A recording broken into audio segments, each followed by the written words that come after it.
We've had 4 lessons on Titus so far, and it's going to start to get kind of muddled in your mind. So let me show you the outline of what we've covered so far. The book opens with an intro. Paul introduces himself as God's chosen messenger to share the gospel. Then he gives Titus a job to do, which is to appoint church leaders and rebuke false teachers who had started causing all kinds of problems in the churches on Crete. Then he goes into a few paragraphs on the church leaders. What kind of man should be appointed? They need to be godly men, but also they need to know the word and be able to refute false teaching. This leads right into the next section, which is a couple paragraphs about the false teachers and what they teach. After the section on false teaching, he lays out what good teaching looks like. Actually, this section should be expanded to show the different groups he addresses. He explains what Titus should teach to each group within the church, and also what the new leaders should teach, which is essentially various aspects of godly living. Living in a way that pleases God and reflects his divine personality will look slightly differently in different people's lives. Now, Paul is arranging this information carefully. He's not just throwing out different topics in random order. And if we step back, it becomes pretty clear. The leaders will need to refute the false teachers and encourage godly living. So the whole book so far really centers around Titus appointing godly leaders and training them on how to refute evil and encourage good. So that little diagram that you can see, that brings us up to speed on the book as a whole. Today's lesson is chapter 2, verses 11 through 14. And it starts with the word for, which means here's why. It gives the reason. Here's why we need solid teaching on how to live godly. Let's dive into verse 11. For the grace of God has appeared that offers salvation to all people. So this is why people need to be taught how to live godly lives. This is why people in the church need to learn to work together, to be loving, kind, self-controlled, honest, and trustworthy. They need to do all that because the grace of God has appeared. It was promised thousands of years ago, and millions of people waited for it and never got to see it. But now it's here. God is doing something among humans. He came down to us. He became one of us. He rescued us from our evil ways, and now we get to be his children. We can be like him. So tell us how. Tell us what to do. Verse 12, it teaches us to say no to ungodliness and worldly passions, and to live self-controlled, upright, and godly lives in this present age. It is the grace of God. It teaches us to say no to ungodliness and worldly passions. Worldly passions come in 3 basic forms. 1, bodily pleasures, so food, sex, alcohol, even sleep and rest. 2, the pleasures of possession, a nice house, a nice car, beautiful land, jewelry, electronic gadgets, things we like to have. And 3, the pleasure of pride, acceptance, admiration, people's high opinion of you. You want people to think you're smart or good looking or funny or cool or with it.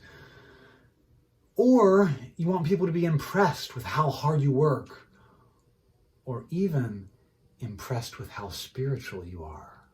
Pride in what others think of you, or pride in what you think of yourself. So those are the 3 kinds of worldly passions. And our sinful hearts are drawn to these kinds of pleasures. And different personalities struggle with certain ones more than others. But the point is, on our own, we cannot beat these. But now, God's undeserved grace has appeared, and it teaches us how to say no to these things and to live self-controlled, upright, and godly lives in this present age. Self-control is a huge theme in this letter to Titus, and so is making the gospel attractive to unbelievers. Not in a false way, like if you get saved, God will give you lots of money, but in an honest way. Wow, those Christians are good and kind, and they love each other, and they have peace even when things are really hard. But Paul focuses here on self-control. Why would self-control stand out so much in this present age? Well, if you really think about it, self-control shows that there is something supernatural going on inside you. An animal can control its limbs and its neck, right? So does that mean it has self-control? No, because then every human being who's not paralyzed would have self-control. Self-control means that one part of you is controlling another part of you. There's something spiritual inside you that can control the animal part of you. And non-Christians cannot do that.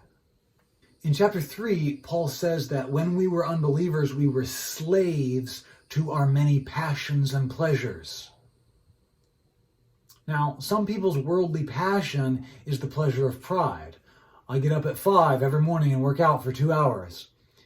And so they might seem very disciplined and self-controlled, but actually they're just obeying their need for admiration. It's only the grace of God that teaches us to live self-controlled, upright, and godly lives in this present age. It's the grace of God, meaning we don't deserve it. It's not our doing. It comes from Him. Verse 13, while we wait for the blessed hope, the appearing of the glory of our great God and Savior, Jesus Christ. This is why we can have joy inside no matter what is going on around us. Knowing the end changes everything about the journey. If you had to do the most boring job, one summer I just had to pull a lever in a factory all day for minimum wage. So if you had to do that for a summer, you just pull, and you're like, I have to do this for another 7 hours and 45 minutes. And then all summer long, I'll just be pulling this lever. And at the end of the summer, I'll have earned barely enough to get by. But if someone told you, if you pull this lever 8 hours a day for all summer long, at the end of the summer, I will give you $10 million. If that were the case, then the whole summer long, you'd be like, this is so easy. I just pull this lever. And look, right there, I earned $10,000. I can't believe it's so easy. This is the greatest job in the world.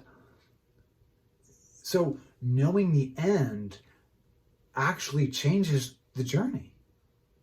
So all this stuff Paul's been saying that Christians should do is what we do while we're waiting for that blessed hope, the appearing of the glory of our great God and Savior, Jesus Christ. Verse 14, who gave himself for us to redeem us from all wickedness and to purify for himself a people that are his very own, eager to do what is good. Why did Jesus give himself for us? To redeem us from all wickedness. So here it is as a diagram. First, we went astray. Each of us turned to his own way. Then he sacrifices himself to redeem us from all wickedness. That's why he died on the cross. And to purify for himself a people that are his very own. So he redeems us from evil and purifies us, makes us clean and good, and he does it so we can be his. He wants a people who are his, who are purified, and who are eager to do what is good. So what's the reason? Why does Paul care so much that Titus get good leaders who will refute evil, false teachers, and give Christians solid teaching about how to live godly lives? Why? Because that's what Jesus died for. That was God's plan from the start, and now it's here. Now we get to be part of it. We get to be his people, eager to do what is good.